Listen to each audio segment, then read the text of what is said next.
It wasn't a thunderclap. It was the slow, patient work of water on stone. The erosion of a marriage, I've learned, is rarely a singular, cataclysmic event. It's a million quiet moments of abrasion, a gradual wearing away of love until only the hard, unyielding bedrock of resentment remains. I wish I could say Sasha changed overnight, that some alien force inhabited the body of the woman I loved. But the truth is more insidious.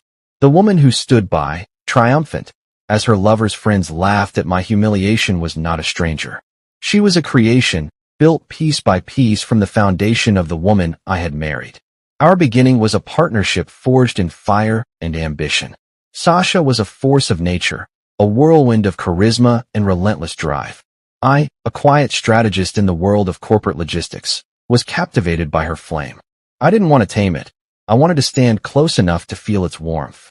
When she announced her plan to pivot from marketing to a full-time career as a social media influencer, I saw it not as a risk, but as an inevitability. She was made for the spotlight. I was her first believer, her biggest champion. In those early days, our apartment was a chaotic nexus of ring lights, tripods, and endless brainstorming sessions. I was the silent partner, the logistics man behind the curtain. I left my career, a decision we made together, to become the stable foundation upon which she could build her empire. I would manage the home, raise our children, our beautiful, bright Kayla and Joshua, and in doing so, I would be investing in our future. It was a noble sacrifice, or so I told myself. A modern man, secure enough to let his wife shine. I was a fool, but a well-intentioned one. Success, when it came, was a tidal wave. It lifted her to heights we'd only dreamed of, but it also carried a dark, corrosive undertow. The change was subtle at first. The we in our conversations became a resolute I, my brand, my followers, my success. My role as her foundation became invisible to her. I was just the ground beneath her feet, taken for granted. "Why don't you try contributing more, Daniel?" she'd say, scrolling through her phone while I cleaned up the dinner I'd cooked. The words were barbs disguised as suggestions, each one a small, stinging reminder of my perceived uselessness in her glittering new world. I swallowed my pride, telling myself it was the stress talking, the price of admission to the life she was building for us. But the foundation was cracking. Then came Leonard. I remember the first time he set foot in our home. He didn't enter a room, he conquered it. He was a caricature of new money, loud, dressed in clothes that screamed their price tag, and radiating an oily confidence that left a residue on everything he touched. "This is Leonard," Sasha had said, her voice a little too bright, her eyes sparkling with a light I hadn't seen directed at me in years. "My new business partner." Partner. The word felt hollow, a flimsy veil over something far more primal. He was everything I was not, brash, aggressive, and contemptuous of anything that didn't immediately serve his ego. He looked at me, standing by the kitchen counter in my jeans and comfortable sweater, with an expression of profound disdain. He didn't see a man who had enabled his wife's success. He saw the hired help. "Must be nice," he'd sneered at me once. Weeks later, a smirk playing on his lips. "Staying at home, playing Mr. Mom while the wife handles business." It wasn't his words that wounded me. It was Sasha's silence. She stood right there, a glass of wine in her hand, and said nothing. She didn't defend me, didn't correct him, didn't even flinch. Her silence was a tacit agreement, an endorsement of his contempt. In that moment, the water widened the crack in our foundation into a chasm. I saw with sickening clarity that in her eyes, my sacrifice wasn't noble. It was a liability, an embarrassment, a weakness she was forced to tolerate. The breaking point, the moment the entire structure came crashing down, was the night of the dinner party. It was her idea, a celebration of a new brand deal Leonard had supposedly brokered. She insisted I play the role of the perfect host, a ghost in my own home. "Serve the drinks, clear the plates, and try not to look so morose, Daniel," she'd instructed, her voice sharp as glass. "Don't embarrass me tonight." The woman I had married was gone. In her place was a queen holding court, and I was merely a court jester she no longer found amusing. The guests arrived, a flock of preening peacocks, their laughter too loud, their compliments for Sasha too effusive. Leonard was the gravitational center of the evening, pulling everyone into his orbit with obnoxious stories and grandiose claims. Sasha was his moon, reflecting his light, hanging on his every word, her hand finding his arm with a familiarity that twisted a knife in my gut. I moved through the periphery, a silent butler refilling glasses and collecting plates, trying to keep my composure. Their eyes would occasionally dart toward me, followed by whispered comments and snickers. I was the evening's entertainment, the sad, neutered husband in the corner. And then, it happened. Leonard, in the middle of a story about a beta male he'd crushed in a business deal, turned his attention to me. Speaking of which, he boomed, gesturing with his glass. Some guys just don't get it. Real men don't let their wives run the show, am I right? The room erupted in sycophantic laughter. A hot, white rage, an emotion I hadn't felt in years, surged through me. That's enough, I said. My voice didn't shake. It was low, steady, and cut through the noise with the finality of a closing door. The room fell silent. Every eye was on me. Sasha's face, which had been alight with amusement, hardened into a mask of fury. She stood up and strode toward me. For a moment, I thought she was going to hiss another warning, tell me to back down. She didn't. Without a word, she slapped me. Hard. Across the face. The sound was sharp, a crack of lightning in the silent room. The physical sting was instant, a bloom of heat across my cheek. But it was nothing, absolutely nothing, compared to the sound that followed. Laughter. It started with Leonard, a deep, guttural roar of absolute delight. Then her friends joined in, a chorus of cackling hyenas, their faces contorted in cruel mirth. And Sasha looked triumphant. Her eyes blazed not with anger, but with victory. She had put me in my place, proven her dominance to her new pack. I stood there, my face burning, my heart a block of ice in my chest, and let their laughter wash over me. It was a baptism of humiliation. But as I turned and walked out of the room, something inside me didn't break. It sharpened. It honed itself into a single, crystalline point. I was not just humiliated. I was done. Done being the joke. Done being the sacrifice. Done being the stone she sharpened her claws on. That night, in the wreckage of my own living room, I made a decision. This would be the last time anyone ever laughed at my expense. They thought they had witnessed an ending. They had no idea they had just ignited a beginning. There is a unique alchemy to public humiliation. It can dissolve a man into shame, or it can forge his will into something unbreakable. As their laughter chased me down the hallway, I felt the fire of that forge.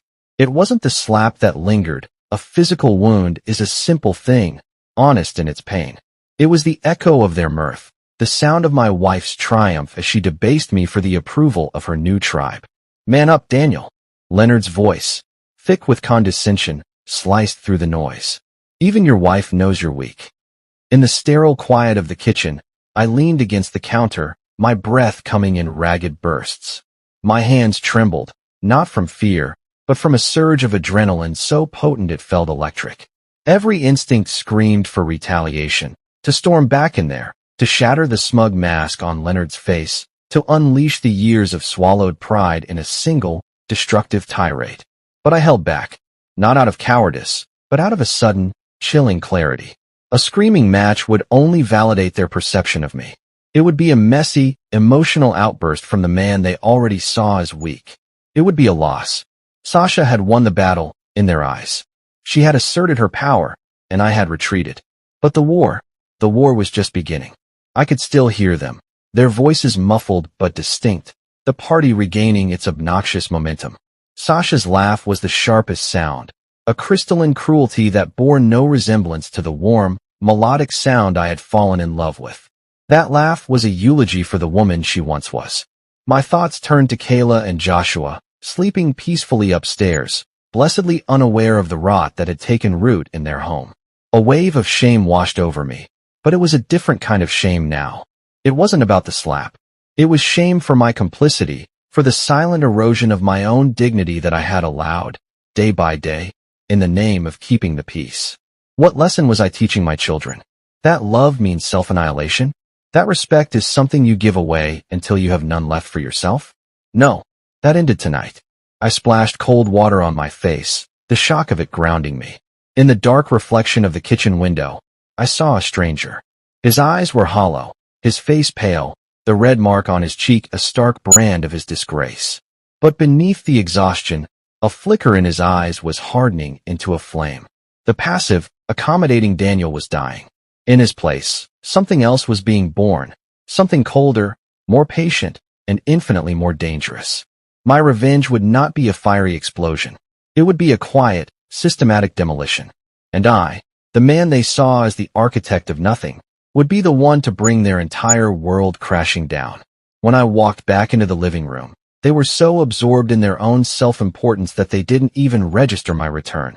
Leonard was holding court from an armchair. Sasha perched on its arm like a prized falcon. Her friends gathered at his feet. I slipped into a chair in the farthest corner, a ghost in the machine, and I watched. I listened. I calculated. The humiliation was still there, a low, simmering heat in my gut. But it was no longer a suffocating fog. It was fuel. I listened to Leonard brag about a new import-export venture, about the clever ways he navigated customs and cut out the middlemen. I watched Sasha gaze at him, her face alight with a dangerous cocktail of adoration and greed. They were so confident, so untouchable in their bubble of arrogance. They had no idea that the bubble was about to burst. They saw a defeated man in the corner. They had no idea they were looking at the man holding the pin. You see, humiliation has a way of stripping away all illusions. And as I sat there, a pariah in my own home, I saw everything with perfect, painful clarity. This wasn't the end. This was the overture. Let me take you back. Not to the beginning of our marriage, but to the beginning of the end. The man they humiliated that night was not the clueless fool they believed him to be. He was an actor, playing the final scene of a role he had perfected over months. The rot had started long before Leonard's arrival. It began with the secretive phone calls, Sasha whispering into her phone in the dead of night, her back to me in our bed. It continued with the unexplained expenses on credit card statements she thought I never saw, the weekend business trips to cities where she had no conceivable business. I wasn't blind, I was patient. When Leonard entered the picture, I didn't just see a rival for my wife's affection. I saw a threat.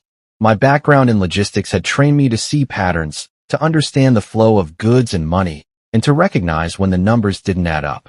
Leonard's lifestyle, the exotic cars, the designer watches, the casual talk of seven-figure deals, screamed of illegality. It wasn't the smell of success, it was the reek of fraud. So, I did what I do best. I investigated. Quietly. Methodically.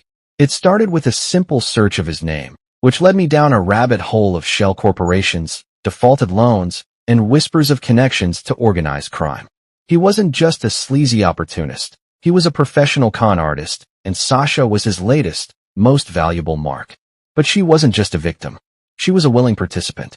I uncovered bank accounts in her name, a complex web through which Leonard was funneling his dirty money.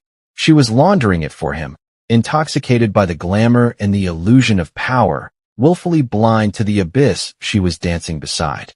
For a moment, I considered confronting her, trying to pull her back from the edge. But the woman I saw in those bank statements, the woman who laughed at Leonard's jokes and dismissed my concerns, was too far gone. She had chosen her side. I couldn't fight this alone. I reached out to an old friend from college, Marcus Collins, now a lead inspector in the Financial Crimes Division. I met him in a sterile coffee shop far from our neighborhood, laying out the files and printouts I had meticulously gathered. Collins was a man who trusted data, not emotion. He listened, his face impassive, and by the end, he simply said, "Keep digging, Daniel. Give me everything you find. We'll build the case." For weeks, I became a spy in my own house. I fed Collins every piece of the puzzle, transaction details, overheard conversations, shipping manifests from Leonard's business. All the while, I played the part of the oblivious, emasculated husband. Every dismissive comment from Sasha, every sneer from Leonard, I absorbed it, filed it away, and let it fuel my resolve. Which brings us back to the dinner party. It was no accident. The date, the guest list, I had leaked it all to Collins. I knew Leonard would be there, surrounded by his key accomplices, the very friends now cackling at my expense. I knew he would be arrogant, drunk on his own success, and prone to boasting. The entire evening was a trap, and I was the bait. Before the first guest arrived, I had received a text from Collins. Asterisk, "We are in position." Give us the signal when they are all present and accounted for. Asterisk my signal was to be a simple text. The party is in full swing. After the slap, as I stood in the kitchen, I had pulled out my phone. My hands were shaking, but my fingers were steady as I typed the message and hit send. Colin's reply came back instantly. Asterisk, ETA 9 minutes. Stay safe. Asterisk, 9 minutes. That's all I had to endure. 540 seconds of their mockery, their superiority, their laughter. It wasn't an eternity. It was a countdown. Every tick of the clock was a step closer to their destruction. So when I walked back into that living room, I wasn't defeated. I was a time bomb. I sat in my corner, a mask of meek humiliation on my face, and I waited. The storm was coming, and I was the one who had summoned it. 9 minutes.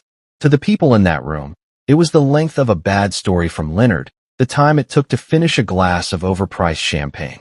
To me, it was a crucible. Every second was a test of my resolve, a slow, burning countdown to detonation. I watched the clock on the mantelpiece, its pendulum swinging with a serene indifference that felt like a mockery of the tempest brewing within me. 1 minute passed. Leonard was explaining how he'd outsmarted some government regulator, his cronies hanging on every word. Sasha laughed, a sound that grated on my nerves like scraping metal. 3 minutes. One of her friends, a woman with a face pulled tight from too much surgery, caught my eye and smirked, whispering something to the person next to her. I held her gaze, my expression blank, giving her nothing. 6 minutes. Leonard proposed a toast. To success, he roared, raising his glass. And to leaving the weak behind. They all cheered, their glasses clinking, the sound a prelude to the shattering of their world. 8 minutes. I could feel a low vibration, a subtle shift in the air, or maybe it was just the pounding of my own heart. I took a slow, deep breath. At precisely the 9-minute mark, the knock came. It was not a polite rap.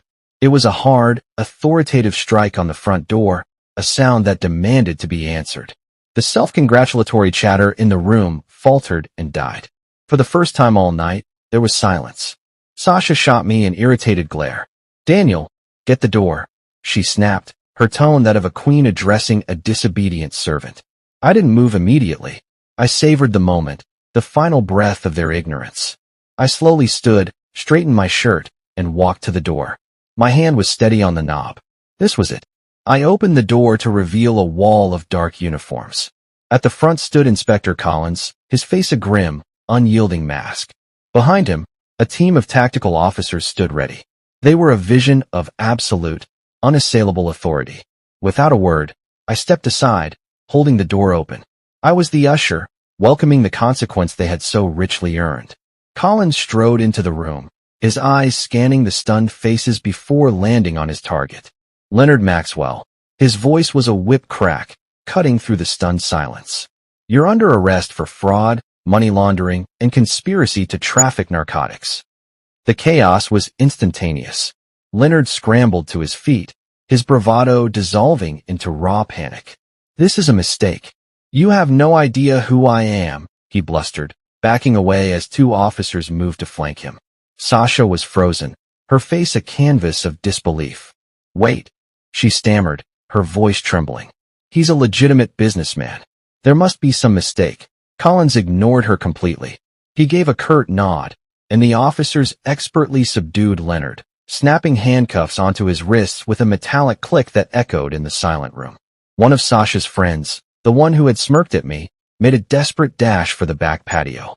Another officer was already there, a silent, immovable obstacle. Within seconds, she and two others who were implicated in Leonard's schemes were also being detained, their shrill protests a useless squall against the hurricane of the law. And Sasha? She stood rooted to the spot, pale and trembling, her world imploding in real time. Her confident smirk was gone, replaced by the slack-jawed terror of someone who had just realized the ground beneath her feet was a lie. "What is going on?" she shrieked, her eyes finally finding mine, wide with a dawning, horrified comprehension.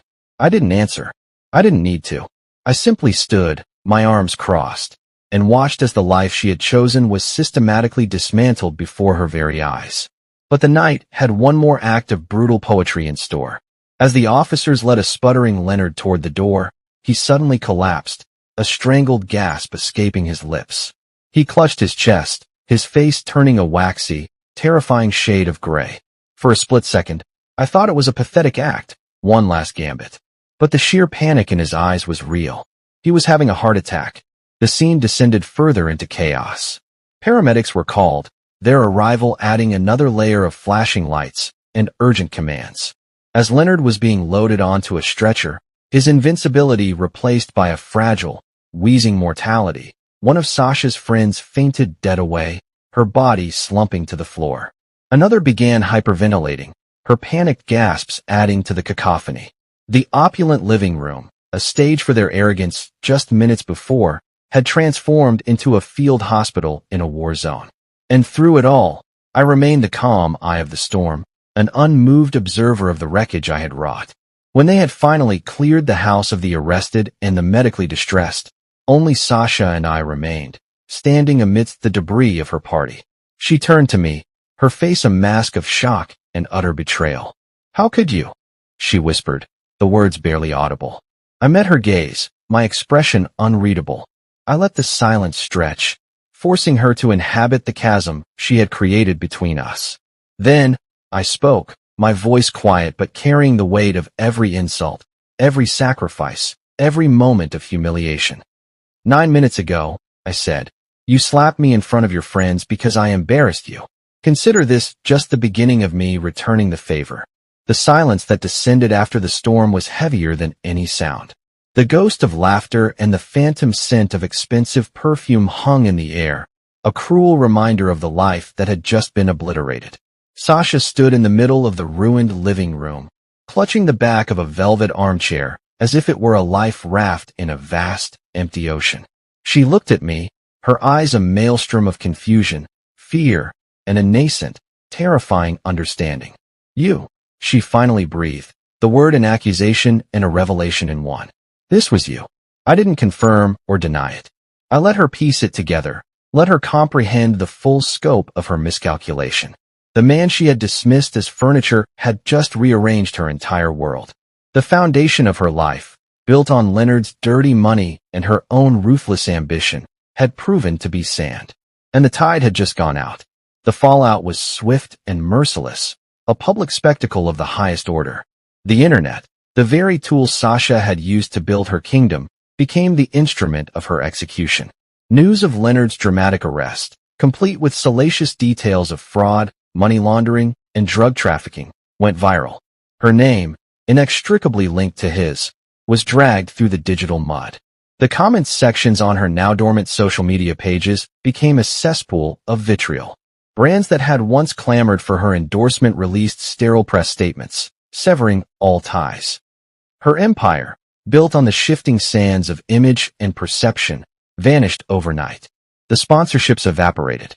The lucrative deals disappeared.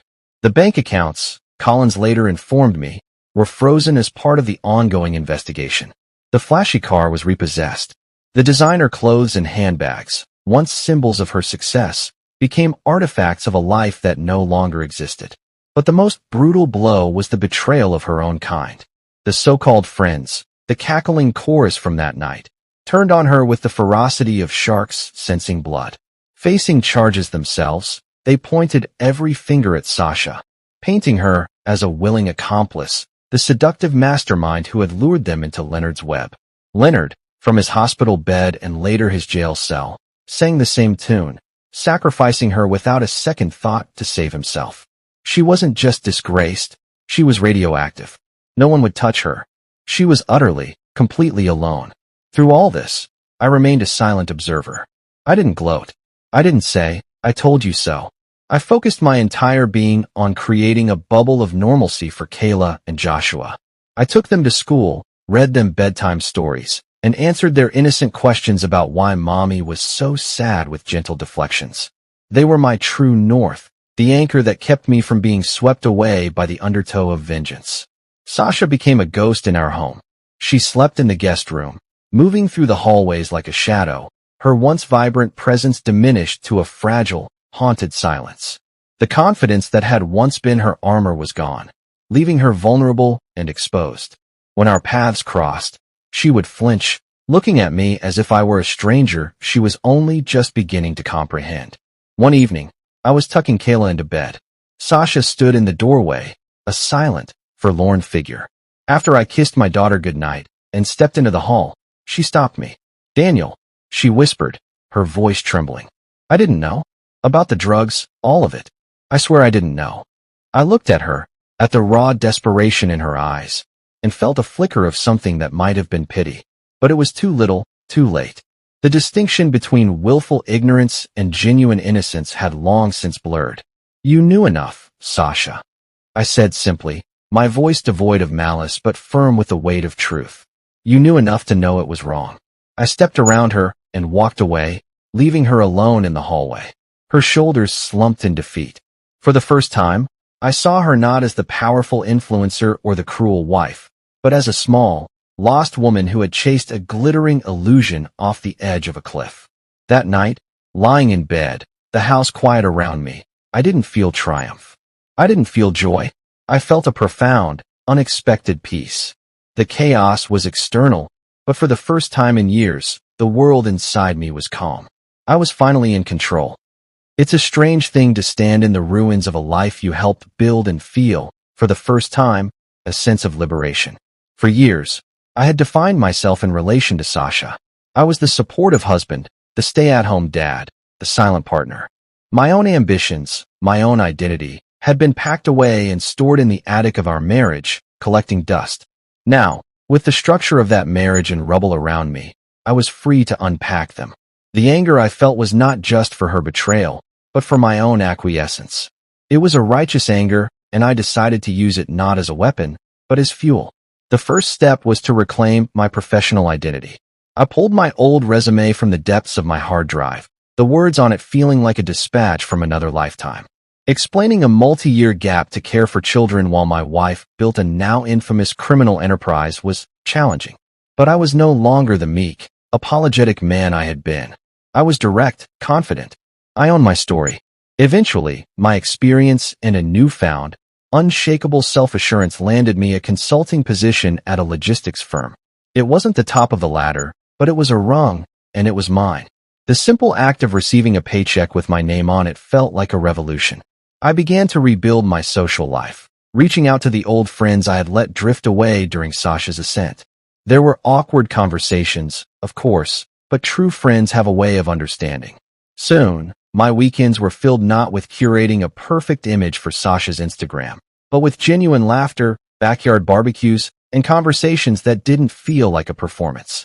I was rediscovering the man I had been before I became a supporting character in someone else's story. My most important project, however, was fatherhood. Kayla and Joshua became the center of my universe in a way they hadn't been before. Not because I loved them more, but because I was more present, more whole. We built forts in the living room, went on impromptu adventures to the science museum, and had serious discussions about the existential angst of dinosaurs. I wanted them to see their father not as a defeated man, but as a resilient one. I wanted them to see strength in quiet confidence, in kindness, in integrity. In teaching them, I was reminding myself, I was enough. My worth was not, and had never been, tied to Sasha's approval. As the months passed, the transformation became palpable. Friends told me I looked 10 years younger. Colleagues remarked on my focus and drive. I was no longer living in the shadows. I was standing in my own light. Sasha watched this evolution from a distance, a spectator to the life I was building without her. Her expression was a complex tapestry of regret, envy, and a dawning respect. Once, she found me in the kitchen early one morning and offered a true, unvarnished apology. Tears streamed down her face as she spoke of her selfishness, her blindness, her profound regret. "I'm sorry, Daniel," she choked out. "For everything. For Leonard. For the slap. For making you feel small so I could feel big." I believed her, but I also knew that some things, once broken, cannot be mended. "I accept your apology, Sasha," I said, my voice gentle but firm. "But forgiveness doesn't mean reconciliation.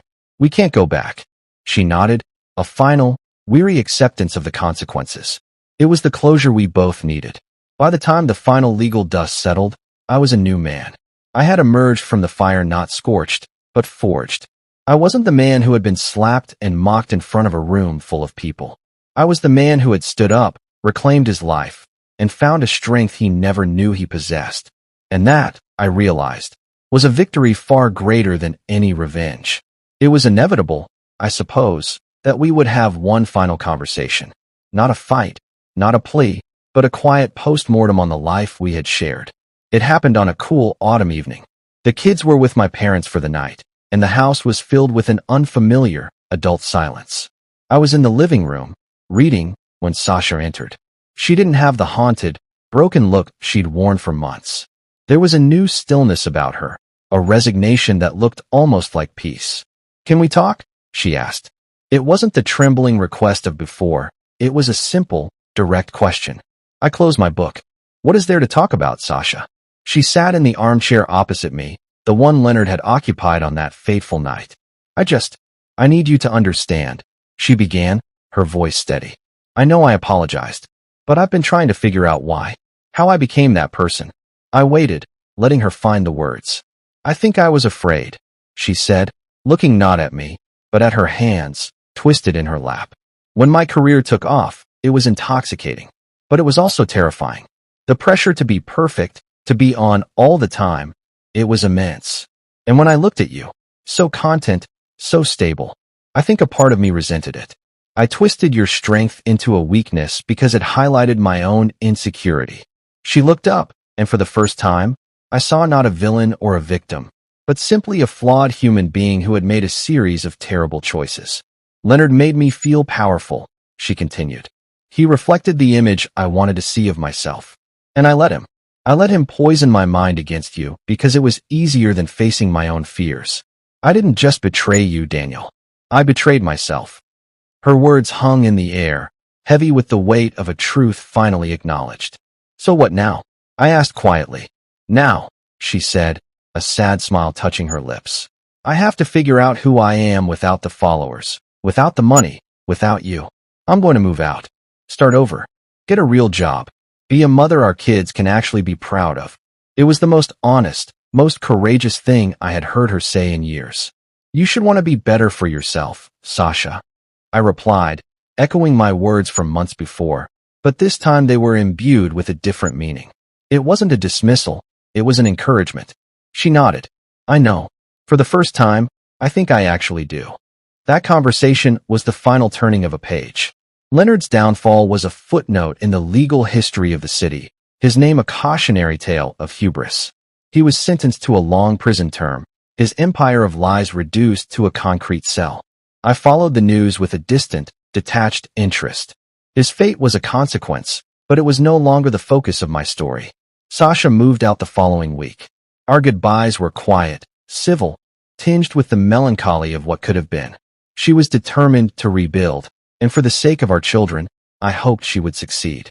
My story didn't end with a new romance or a triumphant return to corporate glory. It ended in the quiet, profound satisfaction of a life reclaimed.